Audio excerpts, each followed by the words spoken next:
ಲಿಂಗವನೊಲಿಸಿದ ಶರಣರಿಗೆ ಶರಣು, ಶರಣರಿಗೆ ಶರಣು. ಎಲ್ಲರಿಗೂ ಶರಣು ಶರಣ.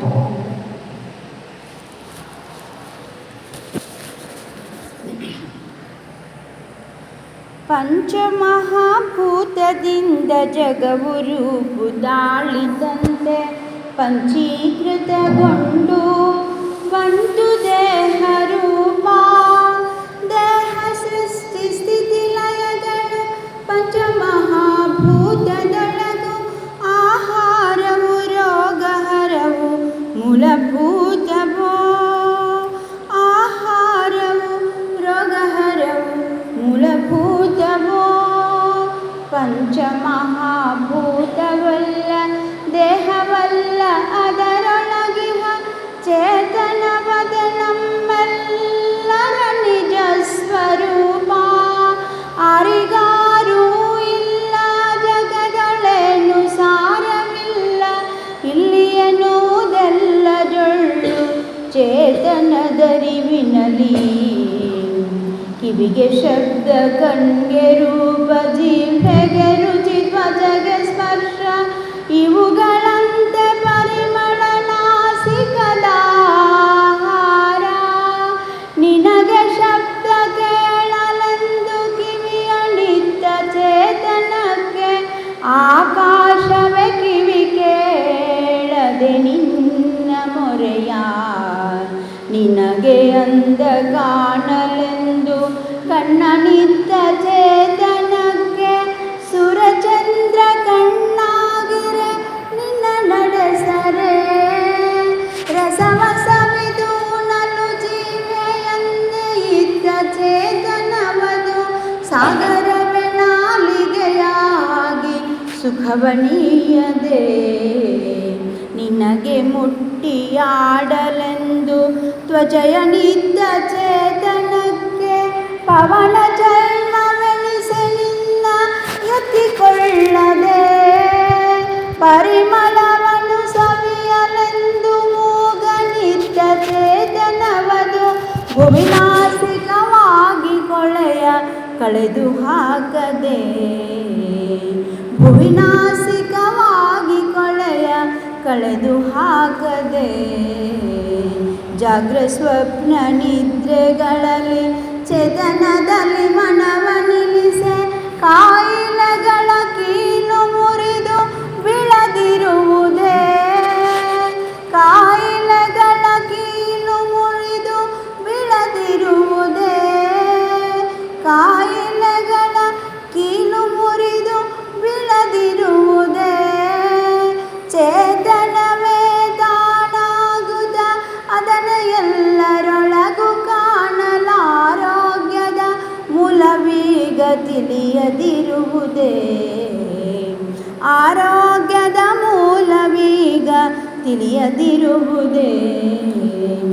ಆರೋಗ್ಯದ ಮೂಲವೀಗ ತಿಳಿಯದಿರುವುದೇ.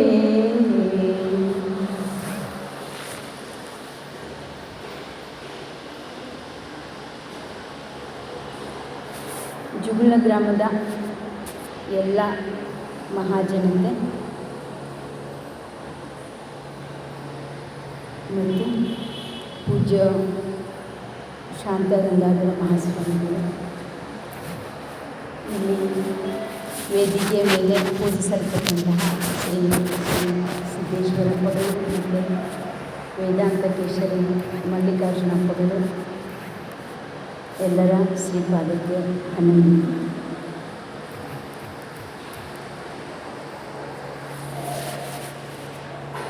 ಯಾವ ರೀತಿ ಮಗು ತಾಯ್ತನದ ತೃಪ್ತಿಗೆ ಒಂದು ದೇವರು ಕೊಟ್ಟಂತಹ ಅವಕಾಶವೋ, ಹಾಗೆ ಇಲ್ಲಿ ನಾನು ಮಾತಾಡೋದು ನನ್ನೊಳಗಿರುವ ಆ ಗುರು ಕೃಪೆಯನ್ನು ಆಸ್ವಾದಿಸೋಕ್ಕೆ ದೇವರು ಕೊಟ್ಟಂತಹ ಒಂದು ದಿವ್ಯ ಅವಕಾಶ ಅಂತ ಅಂದ್ಕೊಂಡು ನಾನು ಒಂದೆರಡು ಮಾತುಗಳನ್ನು ತಮ್ಮ ಮುಂದೆ ನಿವೇದನೆ ಮಾಡ್ತಾ ಇದ್ದೇನೆ. ಅಂದ ಹಾಗೆ ಮನುಷ್ಯ ಜನ್ಮ ಅಪರೂಪ ಅಂತ ಹೇಳ್ತೀವಿ. ಒಂದೊಂದು ಸಲ ಪ್ರಾಣಿಗಳೇ ಚೆನ್ನಾಗಿರುತ್ತಲ್ಲ ಅಂತ ಕೂಡ ಒಮ್ಮೊಮ್ಮೆ ಅನ್ನಿಸ್ತದೆ. ಪ್ರಾಣಿ ಪಕ್ಷಿಗಳೇ ಮನುಷ್ಯನಿಗಿಂತ ಎಷ್ಟೋ ಮೇಲು ಅಂತ ಕೂಡ ಅನ್ನಿಸ್ತಿರ್ತದೆ. ಯಾಕೆ ಹಂಗಾಗ್ತದೆ ಅಂತಂದರೆ ಪ್ರಾಣಿ ಪಕ್ಷಿ ಕ್ರಿಮಿ ಕೀಟ ಗಿಡ ಮರ ಇವೆಲ್ಲ ಪ್ರಕೃತಿಯಿಂದ ಸಹಜವಾಗಿ ನಿಯಂತ್ರಣಕ್ಕೆ ಒಳಪಟ್ಟಿದ್ದಾವೆ. ಪ್ರಕೃತಿಯೇ ಅವುಗಳನ್ನು ನಿಯಂತ್ರಣ ಮಾಡ್ತದೆ. ಅವುಗಳಿಗೆ ಪ್ರಕೃತಿನೇ ಗುರು. ಆದರೆ ಮನುಷ್ಯ ತನ್ನ ಅರಿವಿನಿಂದ ಇವನು ತನ್ನ ಜೀವನವನ್ನು ರೂಪಿಸಿಕೊಳ್ಳೋ ಅವಶ್ಯಕತೆ ಇದೆ. ಪ್ರಾಣಿ ಪಕ್ಷಿಗಳಿಗೆ ಅರಿವಿಲ್ಲ ಅಂದರೂ ಕೂಡ ಅವು ಹೊಟ್ಟೆ, ನಿದ್ರೆ, ಮಕ್ಕಳು ಮರಿ, ಮನೆ ಸಂಸಾರ ಯಾವ ಭಯ ಇಲ್ಲದೇನೆ, ಅಂದರೆ ಅವುಗಳಿಗೆ ಜೇಬಿಲ್ಲ, ಬ್ಯಾಂಕಲ್ಲಿ ಅಕೌಂಟ್ ಇಲ್ಲ, ಅಡುಗೆ ಮನೆ ಇಲ್ಲ, ಆಮೇಲೆ ನಮ್ಮ ಹಾಗೆ ಅವು ಸಂಗ್ರಹ ಮಾಡೋದಿಲ್ಲ. ಆದರೂ ಕೂಡ ಸುಮ್ಮನೆ ಮಕ್ಕಳು ಮರಿ ಮಾಡುವಾಗ ಗೂಡು ಕಟ್ತವೆ, ಆಮೇಲೆ ಮಕ್ಕಳು ಗೂಡು ಬಿಟ್ಟು ಹಾರಿ ಹೋಗ್ತವೆ, ಹಕ್ಕಿ ಪಕ್ಕಿಯು ಗೂಡು ಬಿಟ್ಟು ಹಾರಿ ಹೋಗ್ತವೆ. ಸಹಜ. ಪ್ರಕೃತಿ ಅವರಿಗೆ ಈಗ ಹಾರಿ ಗೂಡು ಬಿಟ್ಟು ಹಾರಿ ನಾನು ಇದೇ ಹೊಲಕ್ಕೆ ಹೋಗ್ತೀನಿ, ಇದೇ ಹೊಲದಲ್ಲಿ ಕಾಳು ತೆನೆ ತುಂಬಿಕೊಂಡತ್ತೆ, ಇದೇ ಮರದಲ್ಲಿ ಹಣ್ಣಾಗತ್ತೆ ಅಂತ ಅವು ಕಣ್ಣಿಗೇನು ಕಾಣಿಸೋದಿಲ್ಲ. ಮತ್ತು ಅವುಗಳಿಗೇನು ನಮ್ಮ ಹಾಗೆ ಮೊಬೈಲು, ಟಿ ವಿ, ಪೇಪರ್ನಲ್ಲಿ ಏನು ಸುದ್ದಿನೂ ಬರೋದಿಲ್ಲ. ಆದರೂ ಕೂಡ ನೇರವಾಗಿ ಹಣ್ಣಾದ ಮರಕ್ಕೆ ಹಾರಿ ಹೋಗ್ತವೆ, ತೆನೆ ಕಟ್ಕೊಂಡಿರೋ ಹೊಲಕ್ಕೇ ಹಾರಿ ಹೋಗ್ತವೆ. ಅಂದರೆ ಅವುಗಳಿಗೆಲ್ಲ ಪ್ರಕೃತಿನೇ ಒಳಗಿನಿಂದ ನಿಯಂತ್ರಣ ಮಾಡ್ತಾ ಇದೆ. ಆದರೆ ಮನುಷ್ಯನಿಗೆ ಎಷ್ಟು ಕಷ್ಟ, ಮಕ್ಕಳು ಮಾಡಬೇಕಂದ್ರೆ ಎಷ್ಟು ಕಷ್ಟ, ಮನೆ ಕಟ್ಟಬೇಕಂದ್ರೆ ಎಷ್ಟು ಕಷ್ಟ. ಪ್ರತಿಯೊಂದಕ್ಕೂ ಇವನಿಗೆ ಅವಲಂಬನೆ, ಒಂದೊಂದರ ಅವಲಂಬನೆ, ಆಮೇಲೆ ಭಯ, ಚಿಂತೆ, ಮತ್ತು 100 ವರ್ಷ ಆಯಸ್ಸಿದೆ ಇವನಿಗೆ. ಪ್ರಾಣಿ ಪಕ್ಷಿಗಳು ಅಷ್ಟೇ ಕಡಿಮೆ ಆಯಸ್ಸಿನಲ್ಲಿ ಎಲ್ಲ ಮುಗಿಸಿ ಬೇಗ ಬೇಗ ನೆಮ್ಮದಿಯಿಂದ ಕೊನೆ ಉಸಿರನ್ನು ಬಿಡೋಕ್ಕೆ ಸಿದ್ಧ ಆಗಿರ್ತಾರೆ. ಆದರೆ ಮನುಷ್ಯನಿಗೆ ಇಷ್ಟು ದೀರ್ಘವಾದ ಆಯಸ್ಸಿದ್ರೂ ಕೂಡ ಎಷ್ಟೊಂದು ಕಷ್ಟಪಡ್ತಾನೆ ಚಿಕ್ಕ ಚಿಕ್ಕ ಕೆಲಸಗಳಿಗಾಗಿ ಅಂತ ಹಾಗೆ. ಹಾಗಾದರೆ ಏನು ಹೀಗೆ, ಯಾಕೆ ಹೀಗಾಗಿದೆ ಅಂತಂದರೆ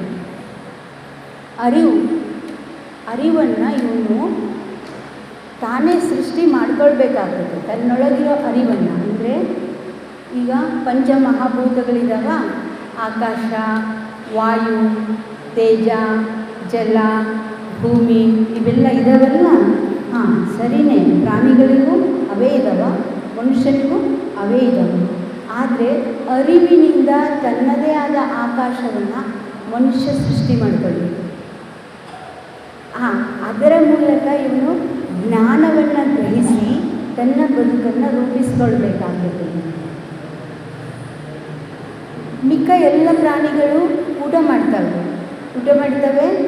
ಅದು ಅವುಗಳ ಶರೀರ ಹಿಂಗಿರುತ್ತೆ ನೋಡ್ರಿ, ಭೂಮಿಗೆ ಸಮಾನಾಂತರವಾಗಿ ಹಿಂಗಿರ್ತದೆ. ಬಹುತೇಕ ಪ್ರಾಣಿ ಪಕ್ಷಿಗಳ ಶರೀರ ಹಿಂಗಿರ್ತದೆ. ಅವರು ಉಂಡದ್ದು ಹೀಗೆ ಭೂಮಿಗೆ ಸಮಾನಾಂತರವಾಗಿ ಹರಿದು ಹೋಗ್ತದೆ. ಅದೇ ಮನುಷ್ಯ ಶರೀರ ಹಿಂಗೈತೆ, ನೇರವಾಗೈತೆ. ಅವನು ಉಂಡದ್ದು ಕೆಳಮುಖವಾಗಿ ಇಳಿತದೆ. ಅಂದರೆ ಅಧೋಮುಖಿ ಚಲನೆ. ಅವನು ಉಂಡಂತಹ ಆಹಾರ ಇರ್ಬೋದು, ಅವನ ಉಸಿರಾಟ ಇರ್ಬೋದು, ಅವನ ಆಲೋಚನೆಯ ಶಕ್ತಿ ಇರ್ಬೋದು, ಬಹುತೇಕ ಅಧೋಮುಖಿಯಾಗಿ ಹರಿಯುವಂತಹ ಒಂದು ತೀವ್ರತೆ ಮಿಕ್ಕ ಎಲ್ಲ ಪ್ರಾಣಿ ಪಕ್ಷಿಗಳಿಗಿಂತ ಹೆಚ್ಚಿದೆ. ಇವನು ತನ್ನ ಅರಿವಿನ ಶಕ್ತಿಯಿಂದ, ಜ್ಞಾನದ ಶಕ್ತಿಯಿಂದ ಅದನ್ನು ಊರ್ಧ್ವಮುಖ ಮಾಡ್ಕೊಳ್ಬೇಕಾಗ್ತದೆ.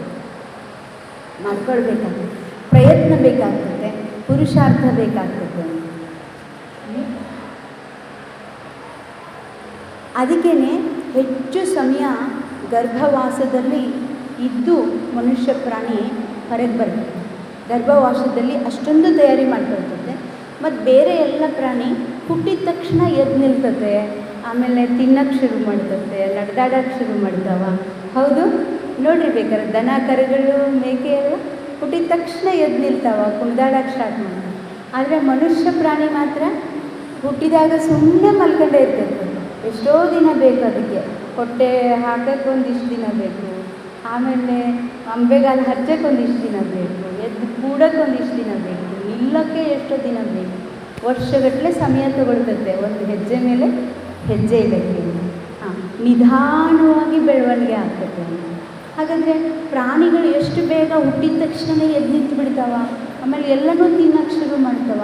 ಮನುಷ್ಯ ಮಾತ್ರ ನಿಧಾನ ಕಲಿತಾನಲ್ಲ ಅಂತಂದರೆ ಅದರ ಅರ್ಥ, ನಿಧಾನದ ಅರ್ಥ ಅಲ್ಲಿ ಬೇರೆ ಎಲ್ಲ ಪ್ರಾಣಿಗಳಿಗೆ ನೋಡಿ, ಒಂದು ಇಲಿಗೆ ಎಷ್ಟು ಶಕ್ತಿ ಐತೆ, ಒಂದು ಹಾವಿಗೆ ಎಷ್ಟು ಶಕ್ತಿ ಐತೆ, ಒಂದು ಇರುವೆಗೆ ಎಷ್ಟು ಶಕ್ತಿ ಐತೆ, ಅಷ್ಟು ಮನುಷ್ಯನಿಗಿದೆ ಏನು ಅಂತ ವಿಚಾರ ಮಾಡಿದ್ರೆ ನಾಯಿ ಎಷ್ಟು ಜೋರಾಗಿ ಓಡೋಕ್ಕಾಗಲ್ಲ ಮನುಷ್ಯನಿಗೆ, ಆಗ್ತದೇನು?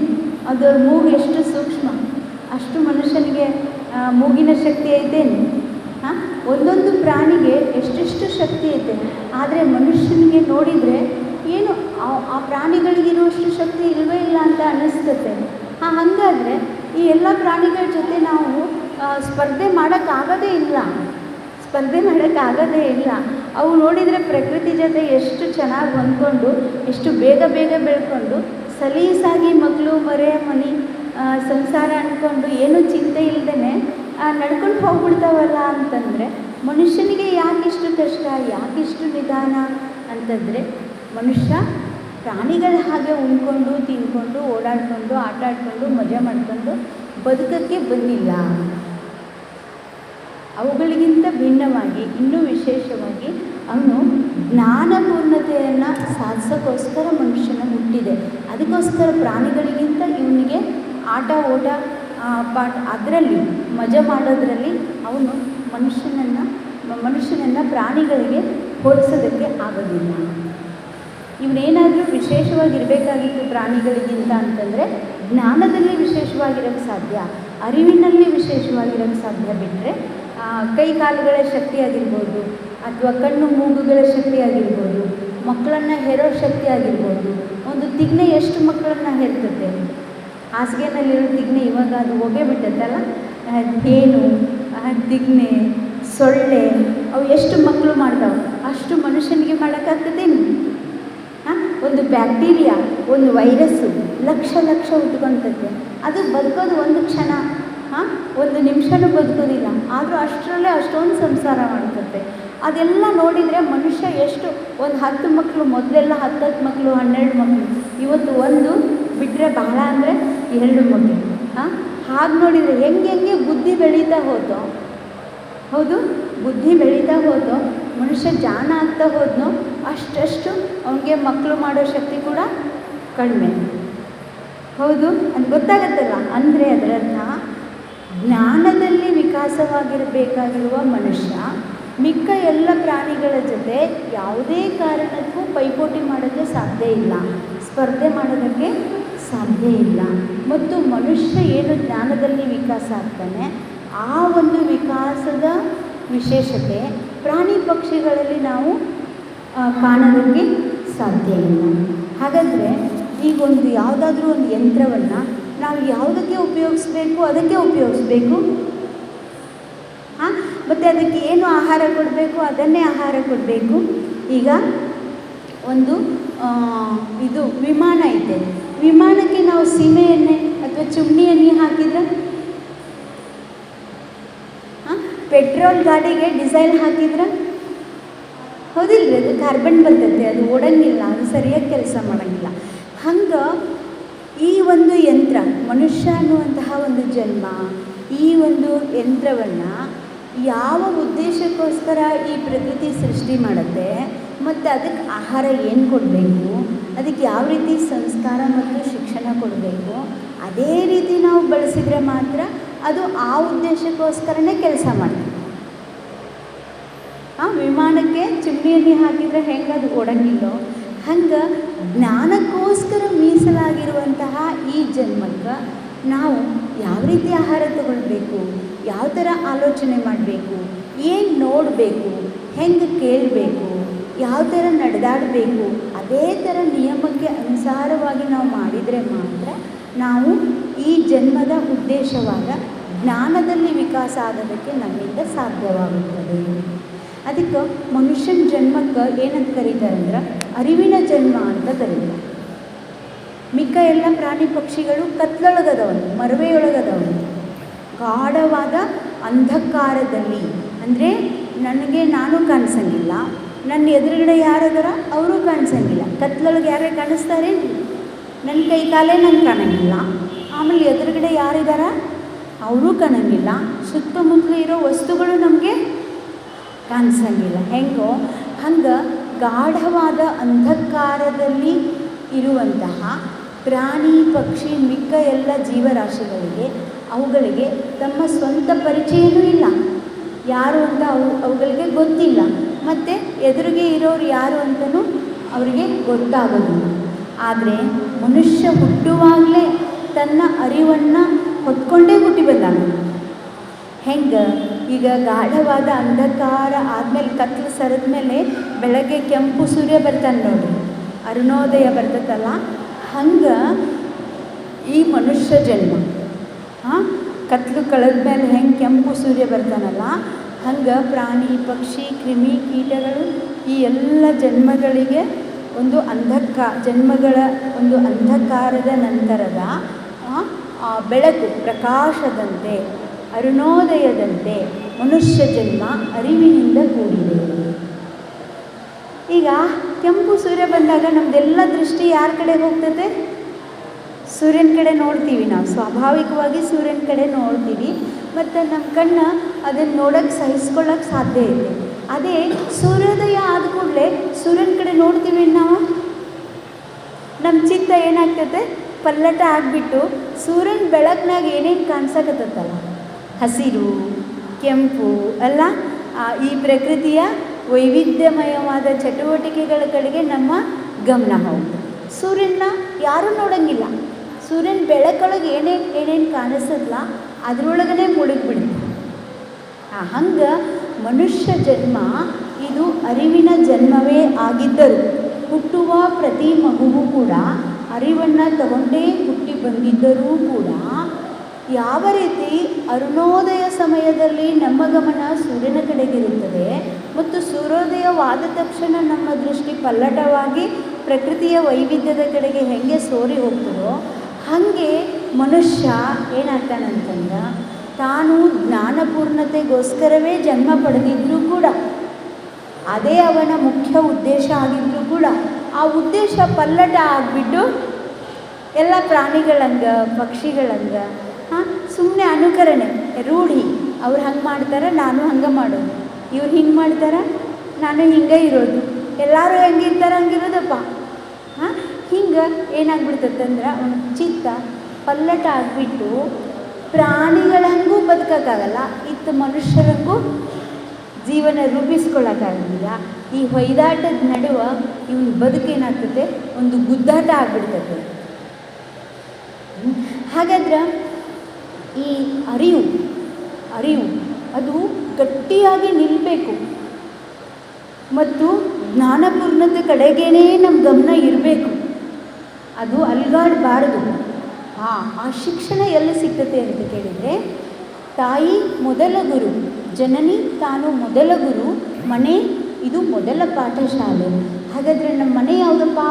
ನಾನೆನ್ನೆ ಹೇಳಿದ್ದೆ, ಮನೆ ಅಂತಂದರೆ ನಮ್ಮ ಗುಡಿಸಲು ಮನೆ, ಅರಮನೆ, RCC ಮನೆ ಅದು ಅಲ್ಲ. ತಾಯಿಯ ಗರ್ಭವಾಸದಲ್ಲಿರುವಾಗ ತಾಯಿ ಏನು ಆಲೋಚನೆ ಮಾಡ್ತಾಳ, ತಾಯಿ ಏನು ಊಟ ಮಾಡ್ತಾಳ, ತಾಯಿ ಹೆಂಗೆ ವ್ಯವಹಾರ ಮಾಡ್ತಾಳ, ಅದೆಲ್ಲವೂ ಕೂಡ ಮಗುವಿನ ಮೇಲೆ ಪರಿಣಾಮ ಬೀರುತ್ತಿರುತ್ತದೆ. ಅದೊಂದು ಪಾಠಶಾಲೆ ಮಗುವಿಗೆ. ಗರ್ಭವಾಸ ಅನ್ನೋದು ಒಂದು ಪಾಠಶಾಲೆಯಂತೆ. ಮಗು ಎಲ್ಲವನ್ನೂ ಕೇಳಿಸಿಕೊಳ್ಳುತ್ತದೆ, ಎಲ್ಲವನ್ನೂ ತಿಳಿದುಕೊಳ್ಳುತ್ತದೆ. ಗರ್ಭವಾಸದಲ್ಲಿರುವಾಗ ಏನದಕ್ಕೆ ಸಂಸ್ಕಾರ ಸಿಕ್ಕಿದೆ ಅದೇ ಮುಂದೆ ಅದಕ್ಕೆ ಹುಟ್ಟಿ ಬಂದ ಮೇಲೆ ಇಡೀ ಜೀವಮಾನದಲ್ಲಿ ಅದಷ್ಟೇ ಅದಕ್ಕೆ ಪ್ರಾಪ್ತಿ. ಎಷ್ಟೋ ಜನರಿಗೆ ಈಗ 40 ವರ್ಷಕ್ಕೆ ಸರಿಯಾಗಿ BP ಬಂದುಬಿಡ್ತದೆ, 50 ವರ್ಷಕ್ಕೆ ಸರಿಯಾಗಿ ಶುಗರ್ ಬಂದುಬಿಡ್ತದೆ, ಈ ವರ್ಷಕ್ಕೆ ಸರಿಯಾಗಿ ಮಂಡಿ ನೋವು ಬರ್ತಿರ್ತದೆ. ಎಷ್ಟು ಡಾಕ್ಟ್ರ್ ತೋರಿಸಿದ್ರು ಕೂಡ ಎಲ್ಲೂ ಪರಿಹಾರನೇ ಸಿಕ್ಕುವುದಿಲ್ಲ. ಅದು ನಿಮ್ಮ ಜೊತೆಗೆ ಇರೋದ್ರಿ, ನೀವು ಸುಮ್ಮನೆ ಔಷಧಿ ತಗೊಂಡು ಹೋಗ್ತಾ ಇರಬೇಕು ಅಂತ ಹೇಳ್ತಾರೆ ನೋಡ್ರಿ. ಅದರ ಅರ್ಥ ಏನಂದರೆ ಅದು ತಾಯಿ ಹೊಟ್ಟೆನಲ್ಲಿರುವಾಗ ಭ್ರೂಣದೊಳಗೇ ಅದು ಸೇರ್ಕೊಂಡು ಬಂದಿರ್ತದೆ. ಎಲ್ಲವೂ ನಮ್ಮ ಈ ವಯಸ್ಸಿಗೆ ಏನಾಗಬೇಕು, ರೋಗ ಬರಬೇಕು, ಅದು ಕೂಡ ಭ್ರೂಣದಲ್ಲಿನೇ ಎಲ್ಲ ಮೊದಲೇ ಪ್ರೋಗ್ರಾಮ್ ಆಗಿಬಿಟ್ಟಿರ್ತದೆ. ಅಲ್ಲೇ ಎಲ್ಲ ಬರೆದ್ಬಿಟ್ಟಿರ್ತದೆ, ತಾಯಿನೇ ಬರೆದ್ಬಿಟ್ಟಿರ್ತಾಳ. ಮಗುವಿಗೆ ಏನೇನು ಆಗಬೇಕು, ಯಾವ ರೀತಿ ಅನುಭವ ಸಿಗಬೇಕು, ಯಾವ ರೀತಿ ಬೆಳಿಬೇಕು, ಅದರ ಭವಿಷ್ಯ ಏನು, ಅದು ಬದುಕನ್ನು ಯಾವ ರೀತಿ ರೂಪಿಸ್ಕೊಳ್ಬೇಕು, ಅದೆಲ್ಲವೂ ಕೂಡ ತಾಯಿಯಾದವಳು ಮಗು ತನ್ನ ಹೊಟ್ಟೆಯಲ್ಲಿರುವಾಗಲೇ ಎಲ್ಲವನ್ನೂ ಬರೆಯುತ್ತಾಳೆ. ಈಗ ಹೆಂಗೆ ಶಾಲೆ ಕಲಿಬೇಕಾದ್ರೆ ಮಕ್ಕಳು ಪಾಠಶಾಲೆಯಲ್ಲಿ ಏನು ಮಾಡ್ತಾರೆ, ಶಿಕ್ಷಕರು ಹೇಳುವಂಥ ಪ್ರತಿ ಪಾಠವನ್ನು ಕಲಿತಾರೆ ನೋಡ್ರಿ. ಅವ್ರಿಗೆ ಹೆಂಗೆ ಹೇಳ್ತಾರೆ ಹಂಗೆ ಹೇಳ್ತಾರೆ. ಅವ್ರು ಏನು ಬರೆಸ್ತಾರೆ ಅದನ್ನೇ ಬರ್ಕೊಳ್ತಾರೆ. ಶಾಲೆಯೊಳಗಿಂದು ಅವ್ರಿಗೆ ವೇದವಾಕ್ಯ, ನೀವು ಮನೆಯೊಳಗೆ ಏನು ಹೇಳಿದ್ರು ಕೇಳಂಗಿಲ್ಲ. ಅವರು ನಮ್ಮ ಟೀಚರ್ ಹೇಳಿಲ್ಲ ಬಿಡ್ರಿ ಅಂತ. ಹೌದು, ನೀವೇನಾರು ಹೇಳೋಕ್ಕಾದ್ರೆ ಕೇಳ್ತಾರೇನು? ಹಂಗೆ ಮಗು ಹೆಂಗೆ ಶಾಲೆಯೊಳಗೆ ಶಿಕ್ಷಕರು ಹೇಳಿದ್ದಕ್ಕೆ ಹೆಂಗೆ ಅಂಟ್ಕೊಂಡಿರ್ತದೋ ಅದೇ ಖರೆ ಅಂತ ತಿಳ್ಕೊಳ್ತದೋ, ಹಂಗೆ ತಾಯಿ ಹೊಟ್ಟೆಯೊಳಗಿರುವಾಗ ಆ ಗರ್ಭಸ್ಥ ಶಿಶುವಿನ ಮೇಲೆ ತಾಯಿಯಾದವಳ ಒಂದೊಂದು ಉಸಿರು, ಅವಳು ಹೆಂಗೆ ಉಸಿರು ಬಿಡ್ತಾಳ, ಉಸಿರು ತಗೊಳ್ತಾಳೆ, ಏನು ವಿಚಾರ ಮಾಡ್ತಾಳ, ಹೆಂಗೆ ವ್ಯವಹಾರ ಮಾಡ್ತಾಳ, ಅದೆಲ್ಲವನ್ನು ಮಗು ಸ್ವೀಕಾರ ಮಾಡ್ತಿರ್ತದೆ. ಎಲ್ಲವೂ ಅದು ಮಗುವಿನ ಮೇಲೆ ಸಂಸ್ಕಾರ ರೂಪದಲ್ಲಿ ಅಚ್ಚು ಒತ್ತಿದಂಗೆ ಮೂಡ್ತದೆ. ಅದೇ ಮುಂದೆ ಕಾಲಾನುಕಾಲಕ್ಕೆ ಪ್ರಕಟ ಆಗ್ತಾ ಬರ್ತದೆ. ಈಗ ಒಂದು ಬೀಜದೊಳಗೆ ಎಲ್ಲ ಇರ್ತದಿಲ್ರಿ, ಯಾವ ಸಮಯಕ್ಕೆ ಎಲೆ ಹೊಡಿಬೇಕು ಅದೆಲ್ಲ ಬೀಜದಾಗ ಇದ್ದೋ ನಾವು ಹೊರಗಿಂದ ತಂದು ಒಂದು ಎಲೆ 2 ಎಲೆ ಹಚ್ಚಿದ್ವು, ಏನಿಲ್ಲ. ಯಾವಾಗ ಹೂವು ಅರಳಬೇಕು, ಯಾವಾಗ ಕಾಯಿ ಆಗಬೇಕು ಅದೆಲ್ಲ ಬೀಜದಾಗ ಇಲ್ರಿ. ಹಂಗೆ ಗರ್ಭವಾಸದೊಳಗಿರುವ ಮಗುವಿನಲ್ಲಿಯೇ ಹೊರಗಡೆ ಬಂದ ಮೇಲೆ ಅವನ ಬದುಕಿನಲ್ಲಿ ಏನೇನು ನಡಿಬೇಕೋ ಅದೆಲ್ಲ ಗರ್ಭವಾಸದಲ್ಲಿರುವ ಮಗುವಿನ ಮನಸ್ಸಿನ ಮೇಲೆ ಪರಿಣಾಮ ಮಾಡುವುದು. ಅದು ತಾಯಿಯಾದವಳ ಒಂದು ಗುರುತನದ ಪಾತ್ರ ಮಗುವಿನ ಮೇಲೆ ಅದು ಪರಿಣಾಮವನ್ನು ಮಾಡ್ತಿರ್ತದೆ. ಅದಕ್ಕೆ ತಾಯಿ ಗುರು. ಮಗು ಅಳ್ತಿರ್ತದೆ, ಕಾಡ್ತಿರ್ತದೆ, ಹೌದು. ಆಮೇಲೆ ದುಃಖ ಮಾಡ್ಕೊಳ್ತದೆ ಅಥವಾ ಖುಷಿಯಾಗಿರ್ತದೆ, ಎಲ್ಲರನ್ನೂ ನಗಿಸ್ತಿರ್ತದೆ, ಎಲ್ಲರ ಜೊತೆಗೆ ಮಾತಾಡಿಕೊಂಡು ಸ್ನೇಹದಿಂದ ಇರ್ತದೆ. ಅದೆಲ್ಲವೂ ಕೂಡ ಗರ್ಭವಾಸದಲ್ಲಿರುವಾಗ ಮಗುವಿನ ಮೇಲೆ ತಾಯಿಯ ಒಂದು ಮನಸ್ಥಿತಿ, ಮಗುವಿನ ಮನಸ್ಸಿನ ಮೇಲೆ ಮಾಡಿದ ಪರಿಣಾಮವೇ ಹುಟ್ಟಿದ ಮೇಲೆ ಮಗು ಅಳೋದು, ಕಾಡೋದು, ಹಠ ಮಾಡೋದು, ಅಥವಾ ಎಲ್ಲರ ಜೊತೆ ಸ್ನೇಹಪರತೆಯಿಂದ ಇರೋದು, ಜಗಳ ಮಾಡೋದು, ಕಳುವು ಮಾಡೋದು, ಎಲ್ಲವೂ ಕೂಡ ತಾಯಿ ಹೊಟ್ಟೆನಲ್ಲಿರುವಾಗ ಮನಸ್ಥಿತಿ, ತಾಯಿಯ ಮನಸ್ಥಿತಿ ಮಗುವಿನ ಮನಸ್ಸಿನ ಮೇಲೆ ನೇರವಾಗಿ ಅದು ಸಂಬಂಧವನ್ನು ಹೊಂದಿರ್ತದೆ. ಅದೇ ಮುಂದೆ ಎಲೆಯಾಗಿ, ಹೂವಾಗಿ, ಕಾಯಾಗಿ ಫಲ ಕೊಡ್ತಾ ಹೋಗ್ತದೆ. ಅಂದರೆ ಮನೆಯೇ ಮೊದಲ ಪಾಠಶಾಲೆ, ಅಂದರೆ ಗರ್ಭವಾಸವೇ ನಮಗೆ ಒಂದು ಪಾಠಶಾಲೆಯಾಗಿರುತ್ತದೆ. ಮತ್ತು ಯಾವಳು ನಮಗೆ ಜನ್ಮ ಕೊಡುತ್ತಾಳೆಯೋ ಆ ಜನನಿಯೇ ನಮಗೆ ಮೊದಲ ಗುರುವಾಗಿರುತ್ತಾಳೆ. ಇದನ್ನು ತಪ್ಪಿಸ್ಕೊಂಡು ತಾಯಿ ಗರ್ಭವಾಸನೆ ಬೇಡ, ನಾನು ಹಾಗೆ ಹುಟ್ಟಿ ಬರ್ತೀನಿ ಅಂದರೆ ಸಾಧ್ಯ ಐತೇನು? ಇಲ್ಲ, ನಾನು ಒಂದೇ ದಿನದಾಗ ಹುಟ್ಟಿ ಬರ್ತೀನಿ, ನನಗೆ 9 ತಿಂಗಳು ಯಾಕಿರ್ಬೇಕು, ನಾನು ಹಂಗೆ ಸಾಧ್ಯ ಐತೇನು? ಇಲ್ಲ. ವಿಜ್ಞಾನ ಎಷ್ಟೆಲ್ಲ ಏನೆಲ್ಲ ಕಂಡುಹಿಡಿದುತ್ತೆ. ಈಗ ಹೊರಗಿನಿಂದ ಏನೇನೋ ತಂದು ಒಳಗಿಟ್ಟು ಮಗು ಮಾಡ್ತಿದ್ದಾರೆ. ಆದರೆ ಗರ್ಭ ಅಂತೂ ಬೇಕೇ ಬೇಕು. ತಂದೆಯ ವೀರ್ಯ ಬೇಕಾದ್ರೆ ಬೇರೆ ಕಡೆಯಿಂದ ತಗೊಂಬರ್ಬೋದು, ಆದರೆ ತಾಯಿಯ ಗರ್ಭ ಮಾತ್ರ ಬೇಕೇ ಬೇಕು. ಅದು ಅನಿವಾರ್ಯ. ಯಾವುದು ಅನಿವಾರ್ಯವಾಗಿದೆಯೋ ಅದನ್ನು ನಾವು ಆದರ್ಶವಾಗಿಸಿಕೊಳ್ಳಬೇಕು ಅನ್ನೋದು ನಿಯಮ. ಅನಿವಾರ್ಯವನ್ನು ಆದರ್ಶವಾಗಿಯೂ, ಅವಶ್ಯಕತೆಯನ್ನು ಅನುಭವವನ್ನಾಗಿಯೂ ನಾವು ಪರಿವರ್ತನೆಯನ್ನು ಮಾಡಿಕೊಳ್ಳಬೇಕು. ಅದು ನಮ್ಮ ಜ್ಞಾನಕ್ಕೆ ಬಡ್ತಿಯನ್ನು ಕೊಡುವಂತಹ ಒಂದು ವಿಧಾನ.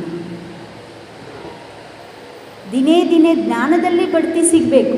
ಹೇಗೆ ದಿನೇ ದಿನೇ ಮಗು ಇಂಚು ಬೆಳೀತದೆ ಇಲ್ಲ, ಹೊಟ್ಟೆನಲ್ಲೂ ಬೆಳೀತದೆ. 9 ತಿಂಗಳು ಅಷ್ಟೇ. ಇಷ್ಟೇ ಜಾಗದಲ್ಲಿ ಎಷ್ಟು ತೀವ್ರವಾಗಿ ಬೆಳೀತದೆ. ಹೌದು, ಅಲ್ಗಾಡೋಕ್ಕೂ ಜಾಗ ಇರೋಂಗಿಲ್ಲ, ಅದು ಗುದ್ದು ಕಾಲು ಬಿಡೋಕ್ಕೂ ಜಾಗ ಇರೋಂಗಿಲ್ಲ. ಆದರೂ ಸಹಿತ ತೀವ್ರವಾದ ಬೆಳವಣಿಗೆ ಆಯಿತು. ಆಮೇಲೆ ಹುಟ್ಟಿದ ಮೇಲೆ ಕೂಡ ಮಗು ತೀವ್ರವಾಗಿ ಬೆಳೀತದೆ. ಹಾಂ, ಅಷ್ಟೆಲ್ಲ ಬೆಳವಣಿಗೆ. ಹೌದು, ಅದಕ್ಕಿಂತಲೂ ಇನ್ನೂ ಹೆಚ್ಚು ವೇಗದಲ್ಲಿ ನಾವು ಮನುಷ್ಯರು ಮಿಕ್ಕ ಎಲ್ಲ ಪ್ರಾಣಿಗಳಿಗಿಂತ ಹೇಗೆ ವಿಶೇಷವಾಗಿದ್ದೇವೆ ಅಂತಂದರೆ, ಹೇಗೆ ದೈಹಿಕವಾಗಿ ನಾವು ನಮ್ಮ ಬೆಳವಣಿಗೆಯನ್ನು ತೀವ್ರಗತಿಯಲ್ಲಿ ಪಡಿತೀವೋ ಅದಕ್ಕಿಂತಲೂ ಹೆಚ್ಚು ವೇಗವಾಗಿ ನಾವು ಜ್ಞಾನದಲ್ಲಿ ವಿಕಾಸವಾಗಬೇಕಾದ ಅವಶ್ಯಕತೆ ಇದೆ. ಆದರೆ ಅದಕ್ಕೆ ಆಹಾರ ಬೇಕೋ ಬೇಡೋ? ನಾವು ಹೊಟ್ಟೆಗೆ ಆಹಾರ ಕೊಡ್ತೀವಿ ಟೈಮ್ಗೆ. ನೀನು ಗರ್ಭಿಣಿ ಇದೆಯಮ್ಮ, ನೀನು 2ರಷ್ಟು ಊಟ ಮಾಡಬೇಕು ಅಂತ ಆಕೆಗೆ ಹೊತ್ತಿಗೆ ರುಚಿ ಒಂದೇ ಮನೆ ಊಟ ಅಲ್ಲ, ಬೇರೆ ಬೇರೆ ಮನೆಗೆಲ್ಲ ಕರ್ಕೊಂಡೋಗಿ ಅವಳಿಗೆ ನಾವು ಊಟಕ್ಕೆ ಕೊಡ್ತೀವಿ. ಹೌದು, ಆದ್ರೆ ಮಗು ಜ್ಞಾನದಲ್ಲಿ ಬೆಳಿಬೇಕು ಅನ್ನೋದಕ್ಕೆ ನಾವು ಏನು ಮಾಡ್ತೀವಿ?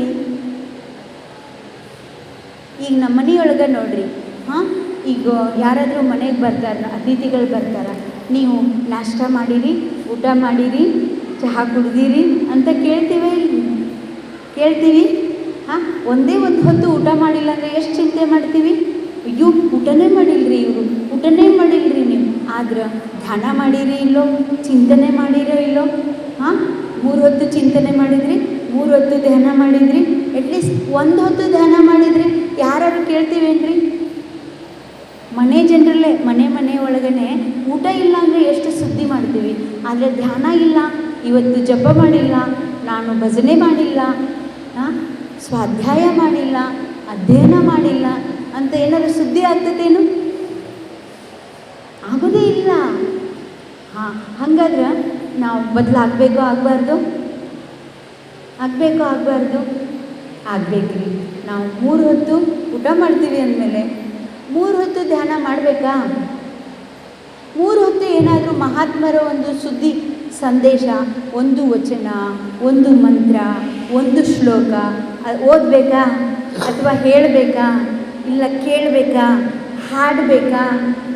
ಪ್ರಾರ್ಥನೆ ಮಾಡಬೇಕಾ? ಧ್ಯಾನ ಮಾಡಬೇಕಾ? ಇಂಥದ್ದು ಒಂದು ಒಳ್ಳೆ ರೂಢಿಯನ್ನು ನಾವು ಮನೆಯಲ್ಲಿ, ಹೊಟ್ಟೆನಲ್ಲಿರೋ ಮಗುಗೂ ಕೊಡಬೇಕು, ತಾಯಿಯಾದವಳು ಕೊಡಬೇಕು. ಆಮೇಲೆ ಮನೆಯಲ್ಲಿ ಇರುವಂತಹ ಸದಸ್ಯರಿಗೂ ಕೂಡ ಆ ಸಂಸ್ಕಾರ ನಮ್ಮ ಮನೆಯಲ್ಲಿ ಇವತ್ತಿಂದ ಜಾರಿಯಲ್ಲಿರಬೇಕು. ಪ್ರತಿಯೊಬ್ಬರು ಅಡುಗೆ ಮನೆಯಲ್ಲಿ ಒಂದು ಪುಸ್ತಕ ಇಟ್ಕೋಬೇಕು. ವಚನ ಪುಸ್ತಕ ಇರ್ಬೋದು, ಅಥವಾ ಪೂಜ್ಯ ಸಿದ್ದೇಶ್ವರ ಅಪ್ಪಗಳು ಬರೆದಿರುವಂಥ ಅಗದಿ ಸುಲಭವಾದಂತಹ ಪ್ರವಚನದ ಪುಸ್ತಕಗಳು ಅದಾವಿಲ್ರಿ? ಹಾಂ, ಒಂದು ಪ್ರವಚನ ಓದೋದು, ಆಮೇಲೆ ಪ್ರಸಾದ ಮಾಡಿ. ಯಾರಾದರೂ ಬರ್ತಾರಲ್ಲ, ಈ ಗಂಡ ಮನೆಗೆ ಬರ್ತಾನ, ಬಂದ ತಕ್ಷಣ ನಾವು ತಟ್ಟೆ ಕೊಟ್ಟು ತಂಬಿಗೆ ಕೊಟ್ಟು ಊಟ ಮಾಡಿರಿ ಅಂತ ಹಿಂಗೆ ಹೇಳ್ಬೇಕಾ? ಅಥವಾ ಒಂದು ಸ್ವಲ್ಪ ಹೊತ್ತು ಕೂತ್ಕೊಂಡು ಇದನ್ನು ಓದ್ರಿ, ನೀವು ಓದ್ರಿ, ನಾ ಕೇಳ್ಕೊತ ತಾಟ್ ಹಚ್ತೀನಿ ಹಂಗೆ ಹೇಳಿದರೆ ಹೆಂಗಿರ್ತದೆ?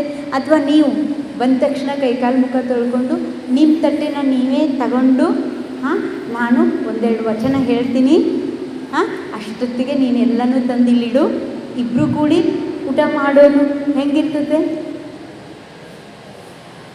ಏನು ನಮ್ಮ ಎಲ್ಲ ಮರ್ಯಾದೆ ಹೋಗೇ ಬಿಡ್ತದೆ. ನಮ್ಮ ಪ್ರತಿಷ್ಠೆ, ನಮ್ಮ ಮರ್ಯಾದೆ, ನಮ್ಮ ದೊಡ್ಡಸ್ತಿಗೆ ಎಲ್ಲ ಬಿದ್ದು ಹೋಗ್ಬಿಡ್ತದೆ ಇಷ್ಟು ಮಾಡಿದ್ರೆ? ಇಲ್ಲ, ನಾವು ಸಣ್ಣವರಾಗಬೇಕು. ಅದೇ ಜ್ಞಾನದ ಲಕ್ಷಣ ಅಂದರೆ ಗುರುಗಳ ಒಂದು ವಚನದ ಮುಂದೆ ಬಾಗಬೇಕು. ಗಂಡ ಹೆಂಡತಿ ಅನ್ನೋದನ್ನು ಸ್ವಲ್ಪ ಪಕ್ಕಕ್ಕೆ ಸರಿಸಿಟ್ಟು ನಾವೆಲ್ಲರೂ ಜೀವಿಗಳು. ನಾನು ಗಂಡ, ನನ್ನ ಹೆಂಡತಿ, ನನ್ನ ಮಕ್ಕಳು, ನೀವು ಹಿಂಗೆ ಹಂಗೆ ಅಲ್ಲ, ಎಲ್ಲರೂ ಕೂಡಿ ನಾವು ಗುರುವಿನ ಮುಂದೆ ಬಾಗಬೇಕು. ಗುರು ವಚನವನ್ನು ಕೇಳಿಸ್ಕೊಳ್ಬೇಕು. ಒಂದಿಷ್ಟು ಕೂತ್ಕೊಂಡು ನಮಗೆ ಏನು ಬರೋಂಗಿಲ್ಲ ಅಂದರೆ ಒಂದು ಭಜನೆನಾದ್ರು ಬರ್ತದಾ?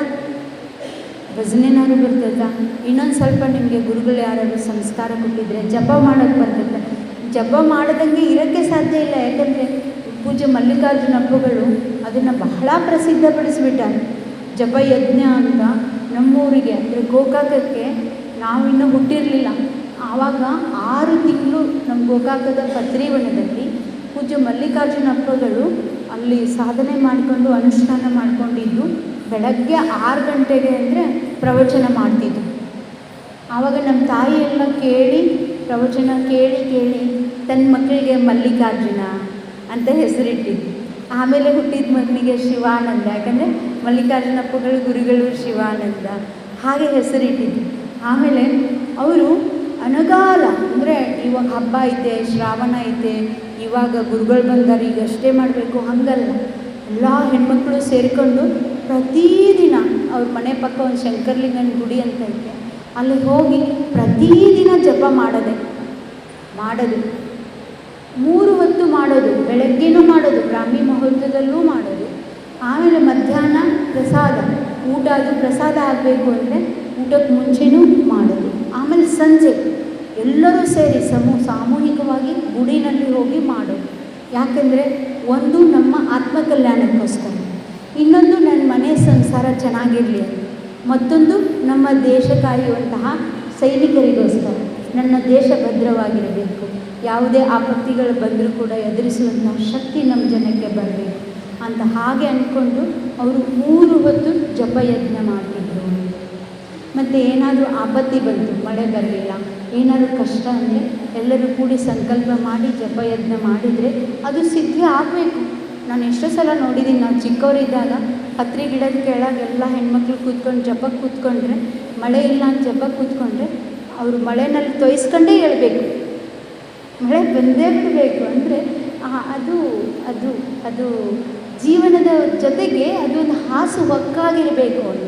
ಹೇಗೆ ನಾವು ಹಸಿವೆ ಆದ್ರೆ ಇವತ್ತು ನಂಗೆ ನೆಗಡಿ ಆಗುತ್ತಪ್ಪ, ಒಂದಿಷ್ಟು ಬೆಳ್ಳುಳ್ಳಿ ರೊಟ್ಟಿ ತಿಂತೀನಿ ಅಂತೀರಿ ಇಲ್ಲ ನೀವು, ಆಹಾರದೊಳಗೆ ಒಂದಿಷ್ಟು ಬದಲಾವಣೆ ಮಾಡ್ತೀನಿ ಅಂತೀರಿ.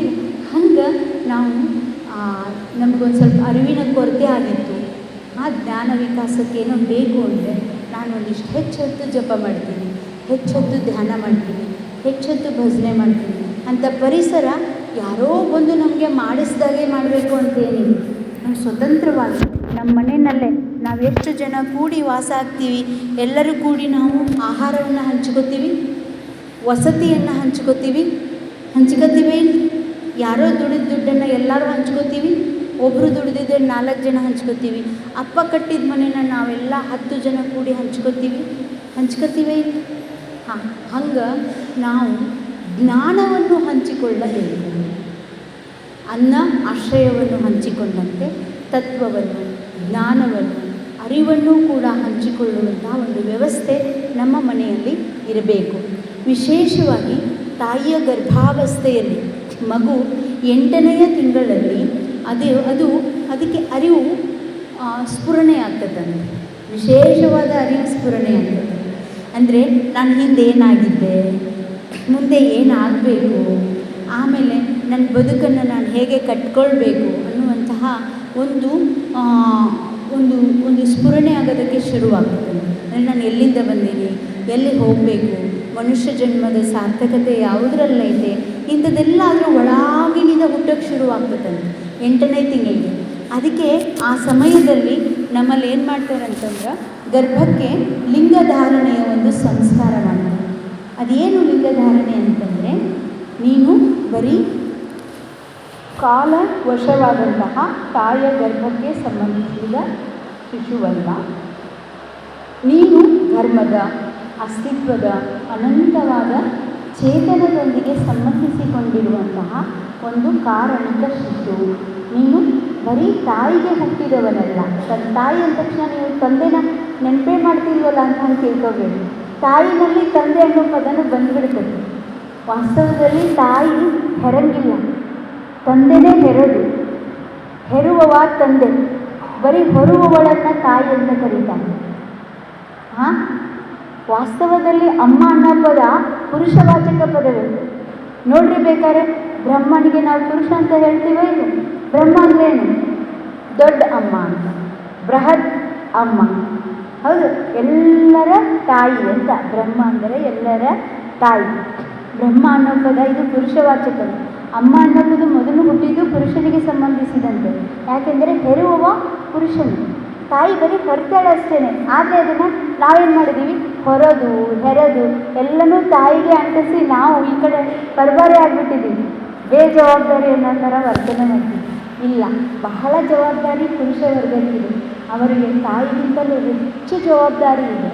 ಆದರೆ ಆ ಸೂಕ್ಷ್ಮತ್ವವನ್ನು, ಆ ತಾಯ್ತನ ಅನ್ನೋ ಪದ ಕೂಡ ಬರೀ ತಾಯಂದಿರಿಗಷ್ಟೇ ಸಂಬಂಧ ಇಲ್ಲ.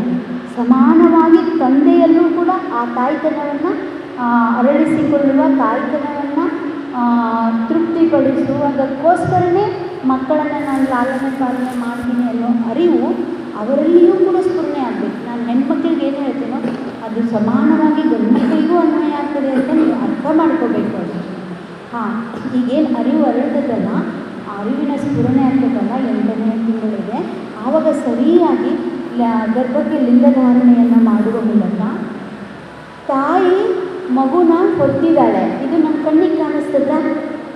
ಕಣ್ಣಿಗೆ ಕಾಣಿಸ್ತದೆ. ಮತ್ತು ತಾಯಿನೇ ಜನ್ಮ ಕೊಡ್ತಾಳೆ, ಇದು ಕಣ್ಣಿಗೆ ಕಾಣಿಸ್ತದೆ. ಆದರೆ ಸತ್ಯ ಅದು ಹಂಗಿಲ್ಲ. ಸತ್ಯ ಅದು ಹಂಗಿಲ್ಲ. ಸತ್ಯ ಏನಿದೆ ಅಂದರೆ ಧರ್ಮವೇ ತಾಯಿಯನ್ನು ಮಗುವನ್ನು ಹೊತ್ತಿರುವುದು. ಹೌದು, ತಾಯಿ ಜನ್ಮ ಕೊಡೋದಿಲ್ಲ, ಮಗು ಲಿಂಗಕ್ಕೆ ಹುಟ್ಟುವುದು. ಇದು ಸತ್ಯ, ಇದು ಸತ್ಯ. ಲಿಂಗವೇ ನಮ್ಮೆಲ್ಲರನ್ನೂ ತನ್ನ ಗರ್ಭದೊಳಗೆ ಇರಿಸಿಕೊಂಡಿರುವುದು. ಲಿಂಗದೊಳಗೆಯೇ ನಾವು ಲಿಂಗಕ್ಕೆ ಹುಟ್ಟುತ್ತೇವೆ, ಲಿಂಗದಲ್ಲಿಯೇ ಬೆಳೆಯುತ್ತೇವೆ, ಲಿಂಗದಲ್ಲಿಯೇ ಲೀನವಾಗುತ್ತೇವೆ. ಇದು ಸತ್ಯ.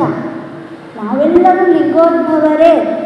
ಈ ಸತ್ಯ, ಆ ಅರಿವನ್ನು ಕೊಡೋದಕ್ಕೆ 8ನೇ ತಿಂಗಳಲ್ಲಿ ಗರ್ಭಕ್ಕೆ ಲಿಂಗಧಾರಣೆಯನ್ನು ಮಾಡುವಂತಹ ಒಂದು ಅಪರೂಪದ ಧರ್ಮ ಸಂಸ್ಕಾರ ನಮ್ಮಲ್ಲಿ ಕೂಡ ಮಾಡಲ್ಪಟ್ಟಿದ್ದು.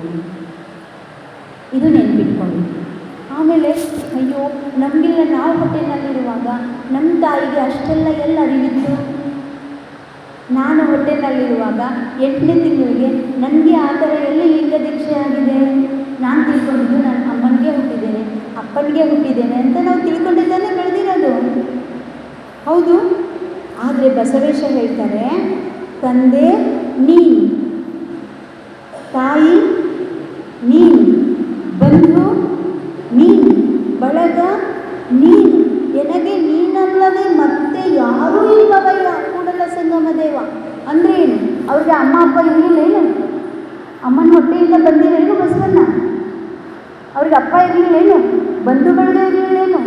ಎಲ್ಲರೂ ಪ್ರತ್ಯಕ್ಷ ಇದ್ದರೂ ಕೂಡ ಎಲ್ಲರಿಂದಲೂ ಸುತ್ತುವರಿದಾಗ್ಯೂ ಬಸವೇಶ ಏನು ಹೇಳಿದರು? ಕೂಡಲ ಸಂಗಮ ದೇವ, ನೀನೇ ಅಮ್ಮ, ನೀನೇ ಅಪ್ಪ, ನೀನೇ ಬಂಧು, ನೀನೇ ಬಳಗ, ನೀನು ಬಿಟ್ಟರೆ ಬೇರೆ ಯಾರೂ ಇಲ್ಲವೇ ಇಲ್ಲ. ನೋಡಿ, ಅಮ್ಮ ಆದವರು ಅಪ್ಪ ಆಗೋಕ್ಕೆ ಬರ್ತದಾ? ಬರಂಗಿಲ್ಲ. ಅಪ್ಪ ಆದವನಿಗೆ ಅಮ್ಮ ಆಗೋಕ್ಕೆ ಬರ್ತದಾ? ಬರಂಗಿಲ್ಲ. ಗಂಡ ಆದವನಿಗೆ ಹೆಂಡತಿ ಆಗೋಕ್ಕೆ ಬರ್ತದಾ? ಬರಂಗಿಲ್ಲ. ಹೆಂಡತಿ ಆದವ್ರಿಗೆ ಗಂಡ ಆಗೋಕ್ಕೆ ಬರ್ತದಾ? ಬರಂಗಿಲ್ಲ. ಮಾವ ಆದವ್ನಿಗೆ ಅಳಿ ಆಗೋಕ್ಕೆ ಬರ್ತದಾ? ಬರಂಗಿಲ್ಲ. ಅಳಿ ಆದವ್ನಿಗೆ ಮಾವ ಆಗೋಕ್ಕೆ ಬರ್ತದಾ? ಏನಾದರೂ ಒಂದು ಆಗೋಕ್ಕೆ ಬರ್ತದಾ? ಆದರೆ ಎಲ್ಲನೂ ಆಗೋರು ಯಾರು? ಅಮ್ಮನೂ ಆಗಬೇಕು, ಅಪ್ಪನೂ ಆಗಬೇಕು, ಗಂಡನೂ ಆಗಬೇಕು, ಹೆಂಡತಿನೂ ಆಗಬೇಕು, ಮಗುನೂ ಆಗಬೇಕು, ಬಂಧುನೂ ಆಗಬೇಕು, ಬಳಗನೂ ಆಗಬೇಕು. ಎಲ್ಲ ಆಗೋರು ಯಾರು? ಪರಮಾತ್ಮ ಒಬ್ಬನೇ. ಹೌದು, ಲಿಂಗ ಒಂದೇ. ಅದಕ್ಕೆ ಕೂಡಲ ಸಂಗಮ ದೇವ ನೀನಲ್ಲದೆ ಮತ್ತೆ ಯಾರೂ ಇಲ್ಲವಯ್ಯ. ಈ ವಚನ ನನ್ನ ಮಗುಗೆ ಅಮ್ಮ ಅಪ್ಪ ಅನ್ನಕ್ಕೆ ಕಲಿತತ್ತಲ್ಲ, ಮೊದಲು ಅಮ್ಮ ಅನ್ನಕ್ಕೆ ಕಲಿತತ್ತಲ್ಲ ಮಗು, ಆವಾಗ ಮೊಟ್ಟ ಮೊದಲು ಈ ವಚನ ಹೇಳ್ಕೊಡ್ಬೇಕು. ಪ್ರತಿದಿನ ಈ ವಚನ ಹೇಳಿದ ಮೇಲೇ ಅವರಿಗೆ ಅನ್ನ ಕೊಡಬೇಕು. ಇದು ಅರಿವು. ಅನ್ನದ ಜೊತೆಗೆ ಅರಿವನ್ನು ಕೂಡ ಉಣಿಸುವುದು. ಹೌದು, ನಮಗೆ ಗರ್ಭದಲ್ಲಿರುವಾಗಲೇ ಸಂಸ್ಕಾರ ಸಿಕ್ಕಿಲ್ಲ ಅಂತಂದರೆ ಏನು ಮಾಡಬೇಕು? ಬೆಳಗಿನ 4 ಗಂಟೆಯ ಸಮಯ ಅದೇನೈತಲ್ಲ, ಮಗು ಹೊಟ್ಟೆನಲ್ಲಿರುವಾಗ 8ನೇ ತಿಂಗಳದ ಗರ್ಭವಾಸ ಐತಲ್ಲ, ಆ ಸಮಯದ ಹಾಗೇ ಈ ಅವಸ್ಥೆ ಇದೆ. ರಾತ್ರಿ ನಾವು ಮಲ್ಕೋತೀವಲ್ಲ, ಅದೊಂದು ಗರ್ಭವಾಸ. ಇಡೀ ರಾತ್ರಿ ಮಲ್ಕೋತೀವಲ್ಲ, 8-9 ಗಂಟೆ ಮಲ್ಕೋತೀವಲ್ಲ, ಅದಷ್ಟು ಗರ್ಭವಾಸದಂತಿದೆ. ಬೆಳಗಿನ 4 ಗಂಟೆಯ ಸಮಯ ಗರ್ಭವಾಸದ 8ನೆಯ ಮಾಸದಲ್ಲಿ ಹೇಗೆ ಅರಿವಿನ ಸ್ಫುರಣವಾಗುತ್ತದೆಯೋ ಮಗುವಿಗೆ, ಅದೇ ರೀತಿ ಬೆಳಗಿನ 4 ಗಂಟೆಯ ಸಮಯ ನಮ್ಮೊಳಗಿನ ಅರಿವು ಜಾಗೃತವಾಗುವಂತಹ ಸಮಯ. ಹಾಗೆ ಮಲ್ಕೊಂಡ್ಬಿಟ್ರೆ ಕನಸುಗಳು ಬೀಳ್ತವೆ, ಆ ಅರಿವು ಮರೆತು ಬಿಡ್ತದೆ. ಹಾಂ, ನಾವು ಹೇಳ್ಬೇಕು ಮತ್ತು ಎಚ್ಚರ ಆಗಬೇಕು. ಹಾಗಂದರೆ ಧ್ಯಾನ ಮಾಡಬೇಕು, ಪ್ರಾರ್ಥನೆ ಮಾಡಬೇಕು. ಹಾಂ, ಏನು ಬರಲ್ಲ ನಮಗೆ, ಧ್ಯಾನ ಮಾಡೋಕ್ಕೆ ಬರಲ್ಲ, ಪ್ರಾರ್ಥನೆ ಮಾಡೋಕ್ಕೆ ಬರಲ್ಲ, ಏನು ಮಾಡಬೇಡ್ರಿ. ತಲೆ ಬಾಗಿ ಕೈ ಮುಗಿದು, ತಂದೆ ನೀನು, ತಾಯಿ ನೀನು, ಬಂಧು ನೀನು, ಬಳಗ ನೀನು, ಎನಗೆ ನೀನಲ್ಲದೆ ಮತ್ತಾರು ಇಲ್ಲವಯ್ಯ ಕೂಡಲ ಸಂಗಮ ದೇವ. ಇಷ್ಟು ಹೇಳಿದರೆ ಸಾಕು, ನಾವು ಒಂದಿಷ್ಟು ಅರಿವಿಗೆ ಆಹಾರವನ್ನು ಕೊಟ್ವಿ. ಹಾಂ, ಹೇಗೆ ದೇಹ ಬೆಳೀತದೋ ಅನ್ನದಿಂದ, ಹಾಗೆ ಅರಿವಿನಿಂದ ನಮ್ಮೊಳಗೆ ಧರ್ಮ ವಿಕಾಸವಾಗುತ್ತಾ ಸಾಗುತ್ತದೆ. ನಮಗೆ ಕಣ್ಣಿಗೆ ಕಾಣಿಸ್ತದೆ ಅಮ್ಮ ನಮಗೆ ಜನ್ಮ ಕೊಟ್ಟರು, ಆದರೆ ವಾಸ್ತವದಲ್ಲಿ ನಾವು ಯಾರಿಗೆ ಹುಟ್ಟಿದವರು? ಲಿಂಗಕ್ಕೆ ಹುಟ್ಟಿದವರು. ಲಿಂಗವೇ ತಾಯಿ, ಲಿಂಗವೇ ತಂದೆ. ಈ ಅರಿವನ್ನು ನಾವು ಮಗುವಿಗೆ ಕೊಡಬೇಕು. ಮತ್ತು ಲಿಂಗದಲ್ಲಿ ವಿಕಸಿತವಾದ ಮಗು ಅದು ಮಾತ್ರ ನಿಮ್ಮನ್ನು ಕಾಪಾಡ್ತದೆ. ನನ್ನ ಮಗು, ನಾನು ತಾಯಿ ಅಂತೇಳಿ ನೀವೇನು ಸಾಕ್ತಿರಲ್ಲ, ಅದು ಯಾವತ್ತೂ ನಿಮ್ಮನ್ನು ಮುಪ್ಪಿನ ಟೈಮ್ನಾಗ ಕಾಪಾಡಂಗಿಲ್ಲ. ಹಾಂ, ಅದಕ್ಕೂ ಅಹಂಕಾರನೇ ಪೋಷಣೆ ಆಗಿಬಿಡ್ತದೆ. ನೀವು ಅಹಂಕಾರದಿಂದ ಸಾಕಿದರೆ ಅದು ಅಹಂಕಾರದೆಲ್ಲ ಬೆಳೀತದೆ, ನಿಮ್ಮನ್ನು ತಿರುಗಿ ಯಾವತ್ತೂ ನೋಡಂಗಿಲ್ಲ. ಅದೇ ನೀವು ವಿನೀತ ಭಾವದಿಂದ ಕೂಡಲ ಸಂಗಮ ದೇವ ನೀನಲ್ಲದೆ ಬೇರೆ ಯಾರೂ ಇಲ್ಲವಯ್ಯ ಅಂತ ಅದಕ್ಕೆ ಅರಿವು ಕೊಟ್ಟು ಪಾಲನೆ ಪೋಷಣೆ ಮಾಡಿರಿ, ಅದು ನಿಶ್ಚಿತವಾಗಿಯೂ ನಿಮ್ಮನ್ನು ಮುಪ್ಪಿನ ಕಾಲದಲ್ಲಿ ಕಾಪಾಡ್ತದೆ. ಯಾಕೆಂದರೆ ಯಾರ ಭಯಕ್ಕೆ? ಲಿಂಗದಿಂದ ಅದು ನಿಯಂತ್ರಿಸಲ್ಪಡುವುದರಿಂದ, ಮಹಾದೇವನಿಂದ ನಿಯಂತ್ರಿಸಲ್ಪಡೋದ್ರಿಂದ ಇಡೀ ಪ್ರಕೃತಿ ನಿಮ್ಮನ್ನು ಕಾಪಾಡೋದಕ್ಕೆ, ರಕ್ಷಣೆ ಮಾಡೋದಕ್ಕೆ ಎಲ್ಲ ಸಿದ್ಧತೆಯನ್ನು ಮಾಡಿಕೊಂಡಿರುತ್ತದೆ. ನಿಮ್ಮ ಅಹಂಕಾರ ನಾಚುವ ಹಾಗೆ ಅದು ನೀವು ಮಾಡ್ಕೊಳ್ಳೋದಲ್ಲ, ಅದು ತನ್ನಷ್ಟಕ್ಕೆ ತಾನೇ ತಯಾರಿ ಮಾಡಿಕೊಂಡು ನಿಮ್ಮನ್ನು ಕಾಪಾಡುತ್ತದೆ. ಈ ಭರವಸೆಯೊಂದಿಗೆ ಎಲ್ಲರಿಗೂ ಶರಣು ಶರಣು ಶರಣು.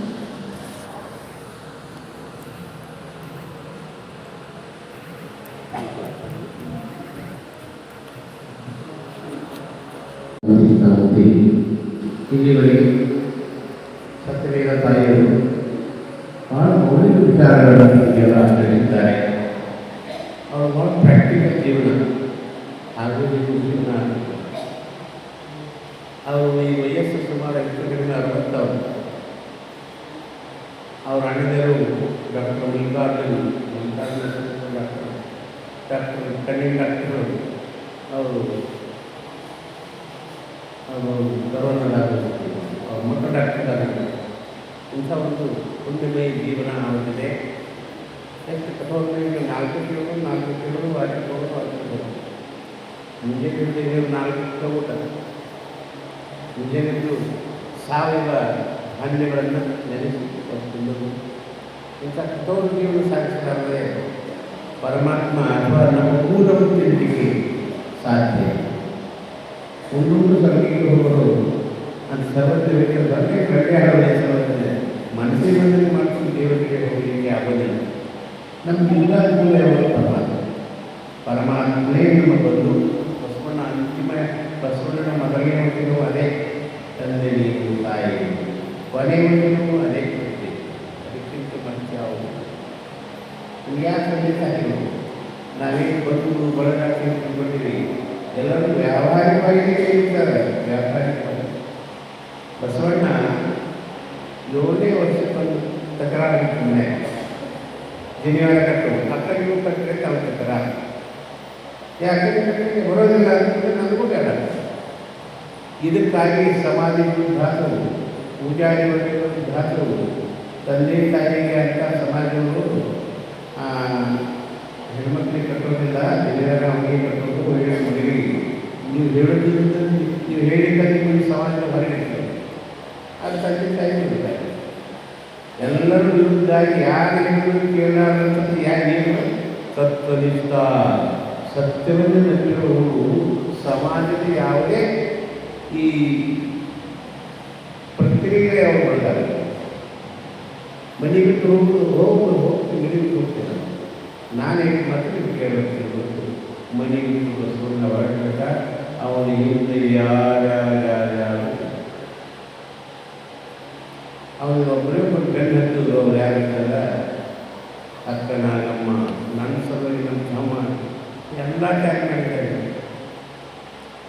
ನನ್ನನ್ನು ತನ್ನ ಸಜೀವನಿಗೆ ಎಲ್ಲ ತ್ಯಾಗ ಮಾಡಿದಂಥ ಮಾತು ಸಮಾಜ ಬಿಟ್ಟು ತಂದೆ ತಾಯಿ ಬಿಟ್ಟು ಮದುವನ್ನು ಬಿಟ್ಟು ಊರನ್ನು ಬಿಟ್ಟು ಎಲ್ಲ ಬಿಟ್ಟು ಊರ ಕಡೆಗೆ ಹೊಳ್ಳಿ ನೋಡಲು ಅಂದ್ರೆ ಬಸವನ ಬಾಗೇವಾಡಿ ಸಣ್ಣ ಮಗುವಲ್ಲಿ ಹೊರಗಾಗಿ ಒಂದು ಅತ್ಯಂತ ಪಾಪಿಷ್ಟ ಊರದ್ದು ಬಸವಣ್ಣನೇ ಹೊರಗಾಗಿದ್ದು ಅದು ಶಾಪ ಹೋದಂಥ ಬಸವಣ್ಣ ಪರಮಾತ್ಮನೇ ನಂಬಿ ಎಲ್ಲ ಬಾಳ ಈಗ ರಾಮಾಯಣದಲ್ಲಿ ನೋಡಿದೆ ಸೀತಾದೇವಿ ರಾಮನ ಜೊತೆ ಕೊನೆಯವರೆಗೆ ಇರಬೇಕಾಗಿತ್ತು ಇವತ್ತು ಆಗಲಿಲ್ಲ ಎಷ್ಟು ಸಲ ವನವಾಸ ಸೀತಾದೇವಿ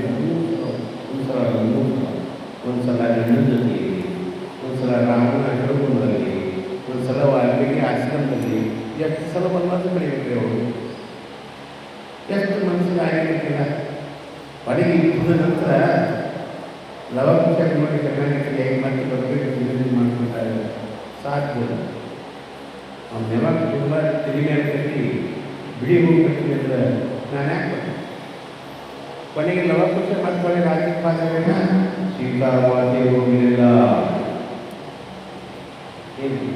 ರಾಮದೇವರು ಹಾಗೂ ಸೀತಾದೇವಿಗೆ ಅದು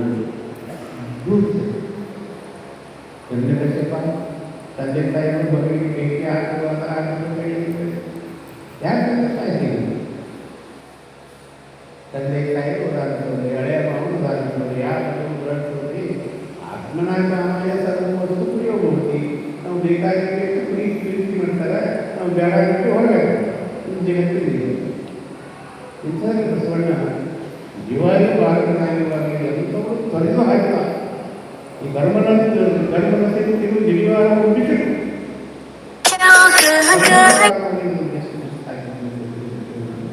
ಸದಾ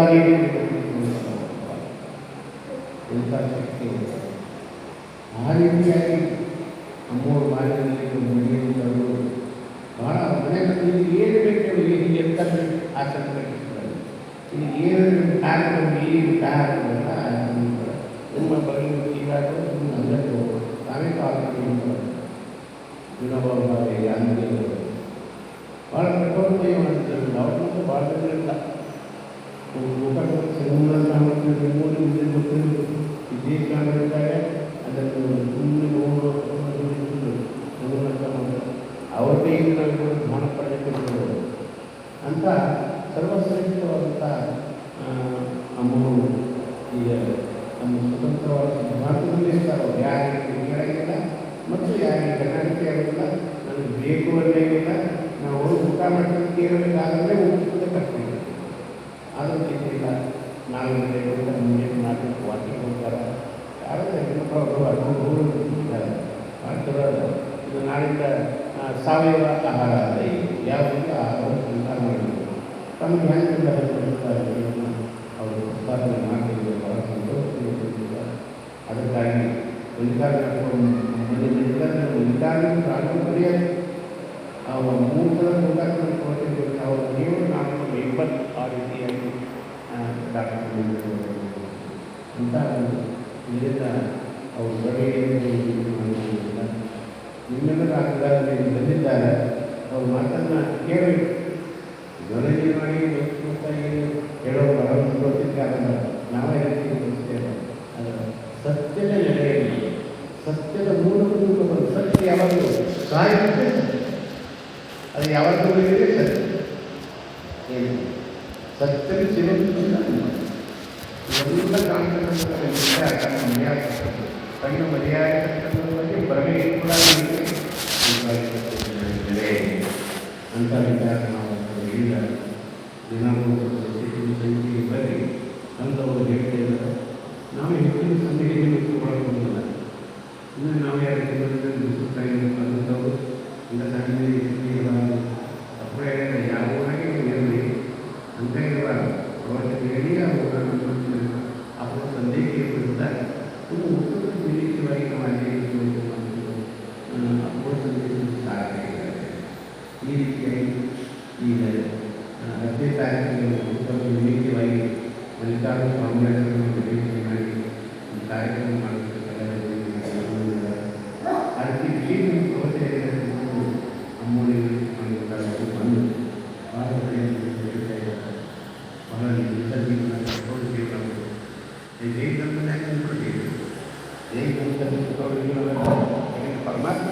ನನಗೆ ಏಳುಗಡೆ ಕೊಡೋಕ್ಕಿಲ್ಲ. ಇಂಥದ್ದೊಂದು ಸತ್ಯನಿಷ್ಠ ಮಾರ್ಗದಲ್ಲಿ ಸಾಗಿರ್ತಕ್ಕಂಥ ಸಾಧಕರಿಗೆ ಅಂತರಕ್ಕೂ ಈ ಜೀವಮಾನವೇ ಒಪ್ಪತ್ತು ಊಟ ಮಾಡ್ಕೊಳ್ಳುವಂಥ ಒಂದು ಅರ್ಥ. ಇದೇ ಪ್ರಬಂಧದಲ್ಲಿ ಒಳ್ಳೆಯ ಸಾತ್ವಿಕ ಆಹಾರವನ್ನು ಮಾಡಿಕೊಂಡು ಒಂದು ತತ್ವಜ್ಞಾನಿಯಾಗಿ ನಡೆದವರು. ಅವರ ಹಾಗೆ ನಡೆದರು ನಾವು ಅವರ ಸಂದೇಶಗಳು ಹಾಗೆ ನಾವು ಬಾಳ್ಬೋದು. ಆ ರೀತಿಯಾಗಿ ಅಮ್ಮವರು ಒಳ್ಳೆಯ ಮಾತುಗಳು ಕೇಳಬೇಕು. ಹೆಚ್ಚೆಚ್ಚು ಜನಕ್ಕೆ ಬರಲಿ. ಅವ್ರು ಅವ್ರ ಕಡೆಯಾಗಿ ಮಾತನಾಡ್ತಾವ್ರೆ. ನಿಮ್ಗೆ ಯಾಕೆ ಬರಬೇಕನ್ನೋದಲ್ಲ, ಯಾರಾದರೂ ಹೋಗ್ತಾರೆ ಅವ್ರ ತತ್ವ ಮಾತನಾಡ್ಬೋದು. ಅಷ್ಟೇ ನಿಮಿಷದಲ್ಲಿ ಓಂ ಶಾಂತಿ ಶಾಂತಿ. ಓಂ ಸಹನಾವತು ಸಹನೋ ಭುನಕ್ತು ಸಹ ವೀರ್ಯಂ ಕರವಾವಹೈ ತೇಜಸ್ವಿನಾಧೀತಮಸ್ತು ಮಾ ವಿದ್ವಿಷಾವಹೈ. ಓಂ ಶಾಂತಿ ಶಾಂತಿ ಶಾಂತಿ.